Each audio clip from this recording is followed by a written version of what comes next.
Germany in the summer of 1945 after World War II looks like this: defeat in the war, occupation and division. Everywhere you look, total destruction and poverty. The best minds of the nation are fleeing, some to the US, some are taken to the Soviet Union. The country is losing territories, its factories and plants are being taken apart. And on top of that, it's left with enormous debts. What kind of future does it even have?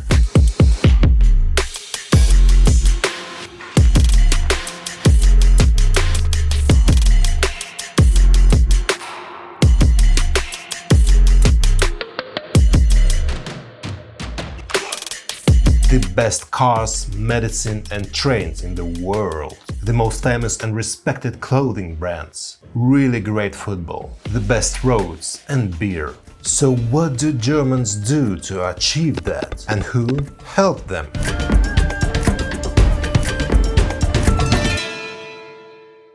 First, to really get what Germany was before World War II, its industry and all of that, let me give you some context. Here's the top 10 most valuable German companies today. And if you look closely, more than half of them are pretty ancient guys. I mean, 100 years old or more. So they were already there before World War II. For comparison, in the United States, among the top companies, there's only one oldie. Japan has one as well. China, not a single one. And notice, these German giants aren't just trade in basic resources, they actually make things. Their top companies are about the most complex industries and products used by regular people all around the world. Cars, pharmaceuticals, trains. 19th century Germany is basically like China today. Production is cheap, so it makes sense to manufacture there. And just like modern China has wealthy Americans and Europeans next door who are eager to buy all things made in China and move their factories there, 19th century Germany also had its main buyer, rich and powerful, Great Britain. And this lasts for quite a while. Even in the mid-1960s, when Germany climbs to second place worldwide in car production, what's interesting is the number of actual car owners in Germany is 2 times smaller than in Great Britain. Why did Germany become such a comfortable and attractive place for production? To me, there are 3 things that Germans always seem to have in 19th century, in 20th and even today. The first one, government support. You've probably heard the name of this serious guy, Otto von Bismarck. Besides uniting the German lands into one empire and becoming its first chancellor, he also pushed through a ton of laws that at first made sure everyone started investing in German companies. And so, in this agriculture-religious country, an industrial revolution finally happened. Entrepreneurs started building railways, trains, factories. But later, when a crisis hit, Bismarck introduced tariffs. Why? To make sure local industry didn't die out, so it could keep developing. Otherwise, foreign competitors would have eaten it alive. The second thing that attracts foreigners and basically all kinds of investors to Germany is German workers. They're hardworking, reliable, and really cheap. Here's what American journalist Ray Stannard Baker wrote in his book, Seen in Germany. No one would agree to switch places with a German worker. These people have to work more for less pay and eat cheaper food. Here in Germany, a carpenter earns about 90 cents a day for 11 hours of work. In America, a carpenter usually makes $2.5 to $3 for 8 hours. And the third thing, Germans love to think long-term and reinvest into themselves. A telling example comes from the late 19th century. At the Rheinische Metallurgical plant, they had this rule: dividends were capped at only 5%, no matter how much profit was made. The rest wasn't pocketed, but went straight into reserve fund, used to buy new machines and equipment. But before we dive into Germany after World War II and dig up the answer to the big question, I want you to understand one very important thing. The country we call Germany today isn't really that united. It's very easily split into East and West. And it's not just because the Soviets took the East after the war and it fell behind while the Americans were in the West, making it look good. No. Take a look at the map of German companies and where they come from. Remember how many of them were those pre-war oldies? You can see clearly that the entire economic weight of Germany has always been in western and southern regions. Yet the political center has, for some reason, always been in Berlin. For the last 150 years or so, the country has basically lived by this setup. Western Germany makes the money, Berlin taxes it and sends it over to the East. Why do we need to know all of this? Now you're in the context and ready to really understand what kind of economic miracle could happen to a destroyed country after World War II. Or was Germany not really that destroyed after all?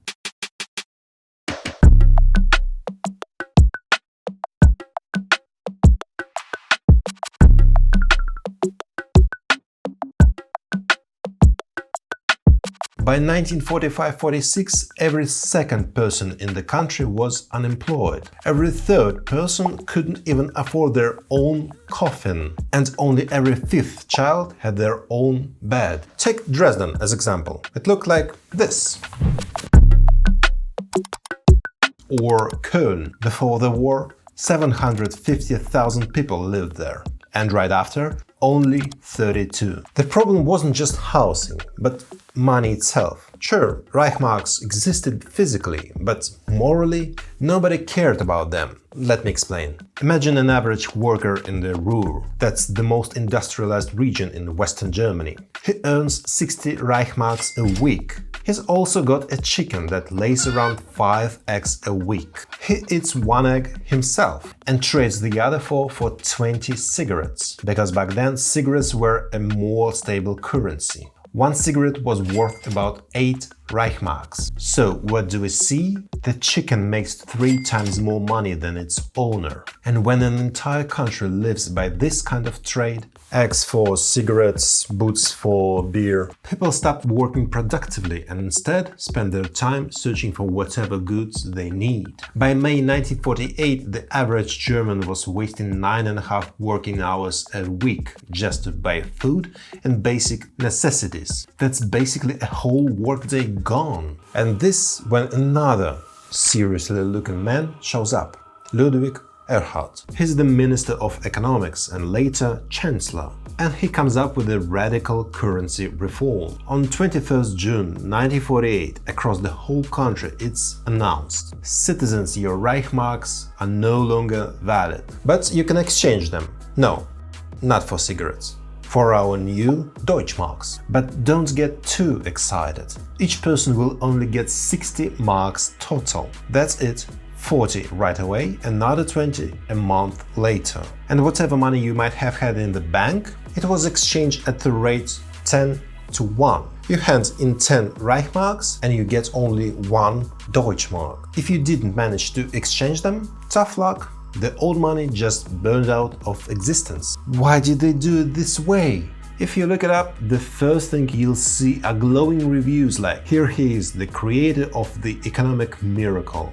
Brilliant, tough but necessary reform. A strong currency. The Deutschmark was born. Finally, stores had goods on their shelves. The economy came back to life. And the money supply shrunk by 93%. But wait a second, am I the only one noticing this? In less than a month, the guy basically robbed 60 million people. Straight up left them with no money.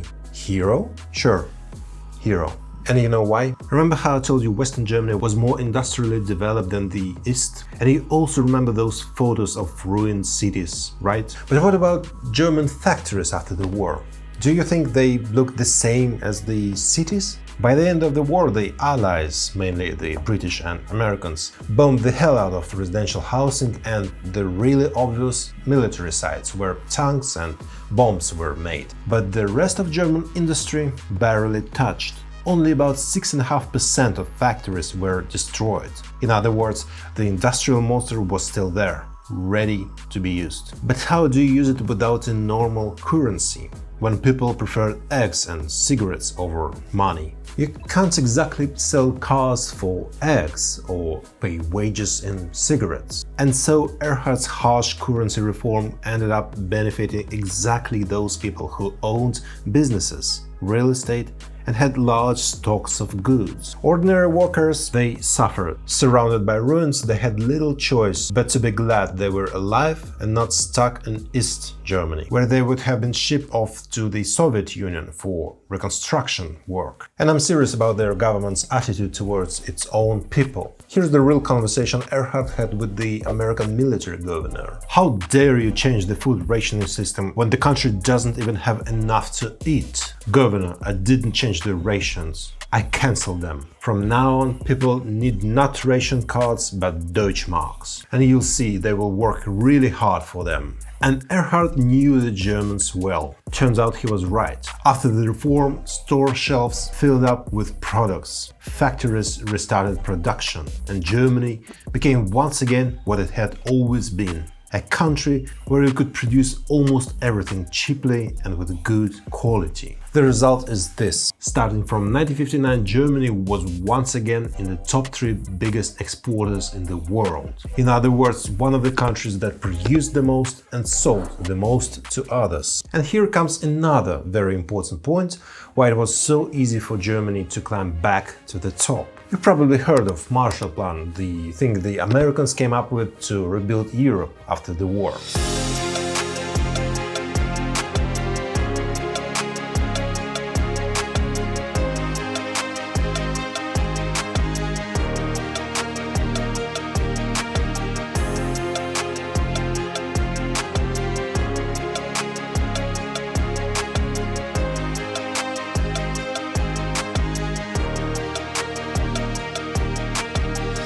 They gave out interest-free loans to Western countries, including Germany, so they could buy American goods and American equipment, of course. That way, Western Europe recovered from the war much faster than the East. The United States sold tons of stuff and secured a big European market for its goods. Germany itself got $1.5 billion, roughly $20 billion in today's money. But more important than the money was how the Americans treated German business owners. Let me explain this with a couple of clear examples. Here's a well-known company, Hugo Boss. But it's famous not just for stylish suits and popular fragrances. Back in 1933, they got a really profitable order to make uniforms for the SS. Schutzstaffel, that was a major military-style group under Hitler and the Nazis. And the company's founder, Hugo Ferdinand Boss, didn't stop there. When World War II began, his factory was declared an important military facility,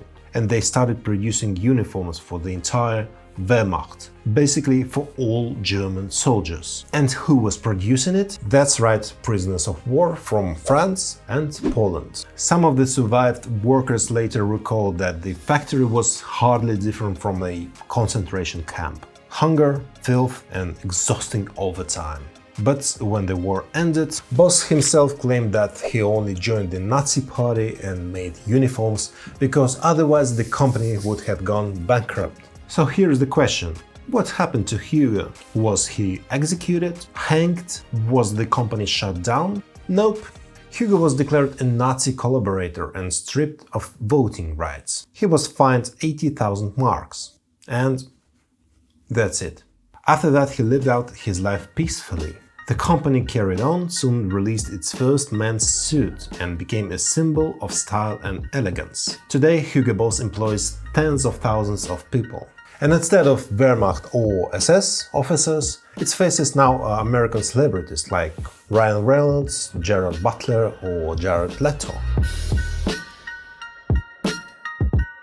And Hugo Boss wasn't the only case like this. Even during the war, there was a whole clan of officials in the United States State Department, later nicknamed as the Appeasement Group. In Washington, they pushed the idea: once we crush the Third Reich, let's be gentle with big German businessmen, who we are supposed to do business with afterward. Surely not with Stalin. And here's the perfect example. Alfred Krupp. During the war, he ran Germany's largest and most famous industrial company, Frederick Krupp. Yes, they were the ones making all Nazi tanks, cannons, bombs and cars. And of course, in their factories, slave labor was used heavily. They even set up private concentration camps. What does that mean? Basically, SS men in Hugo Boss uniforms handed over prisoners directly to Krupp Company, where they became the firm's personal property and worked until they died. Generally speaking, Krupp's contributions to the Nazi cause were endless. To sum it up, he oversaw military industries in all occupied territories. He was also president of the Adolf Hitler Foundation and even held the official rank of Standartführer. And guess what happened to him after the war? In 1948, he was sentenced to 12 years in prison. Yes, 12 years. For a man who ran factories where slaves died by thousands and whose weapons wrecked half of Europe. But that's not even the most important part. By 1951, only 3 years later, the American High Commissioner John McCloy signed an amnesty.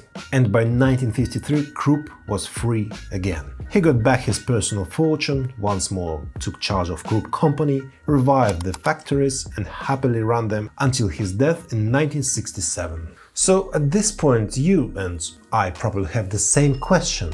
Why such mercy for people who willingly supported Hitler and profited from his regime? Here's what you need to understand: what the Americans and their allies feared and what they actually wanted. Quick reminder, the victors split Germany into 4 occupation zones. The Soviets got East Germany, while in the West it was divided between the Americans, British and French. Stalin set up loyal communist government in his zone and right away began dismantling factories, shipping them back home as reparations for the destruction and losses the Nazis caused in the Soviet Union. But that wasn't all. He also demanded to take part in running the British occupation zone. Why? Simple, that's where most of German industry was located, which meant profit. His idea was, gentlemen, why on earth do we need a strong Germany?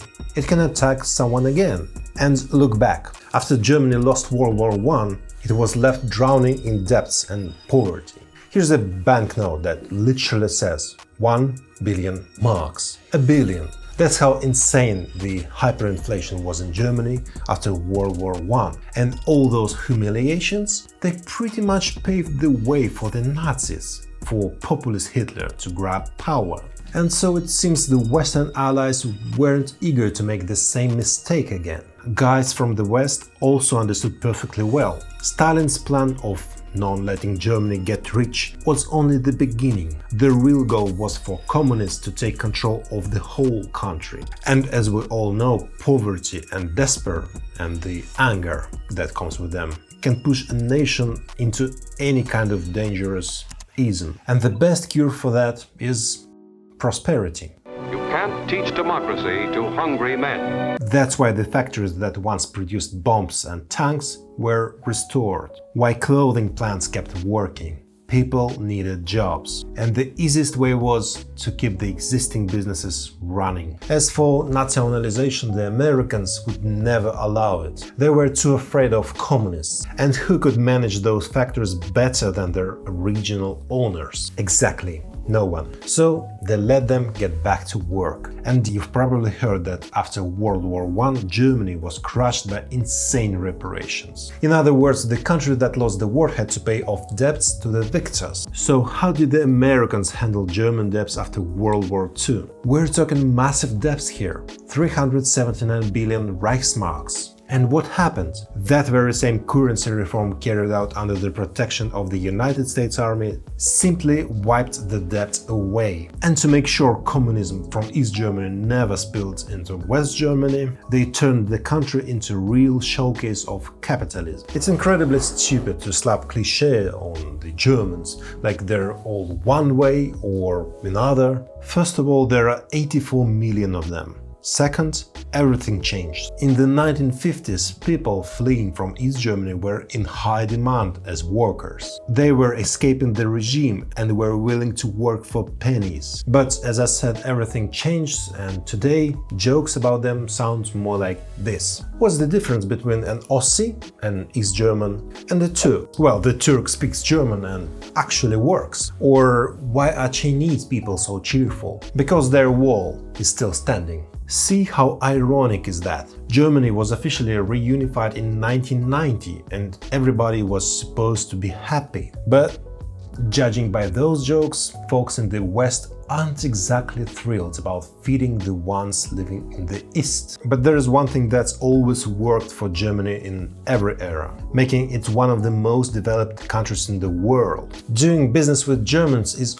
always clear and straightforward. Technology has always been there, because their engineering and scientific traditions go back centuries. All that accumulated experience gets passed down generation after generation. Once again, think about how many top companies in Germany have long, rich histories. Germany has also always had quality workers. And today, it's not just Germans anymore. Lots of immigrants. But the point isn't the mix of nationalities, it's the work ethic that forms on this soil. And unlike the late 19th century, today German workers don't overwork themselves at all. The average German only works 1,353 hours a year. That's less than in Mexico, Singapore, meaning they spend half the time on work but produce way more. Here's a telling situation. In the late 90s, BMW opened a factory in the United States. And it turned out American workers didn't even come close to being as precise and thorough with their tasks as Germans back home. But in this case, the rescue didn't come from Turks. It came from robots. And maybe that's both Germany's strength and its weakness. Every time the world slides into some new mess, Germans just keep their heads down and work hard, because there is order. And there is work to be done. And sometimes that attitude really pays off. Like during 2008 crisis, when countries were drowning in debt, but still buying up German equipment, machines, cranes. But sometimes, with that same silent consent, world wars happened. So order is a good thing, but silent consent, not so much. See ya.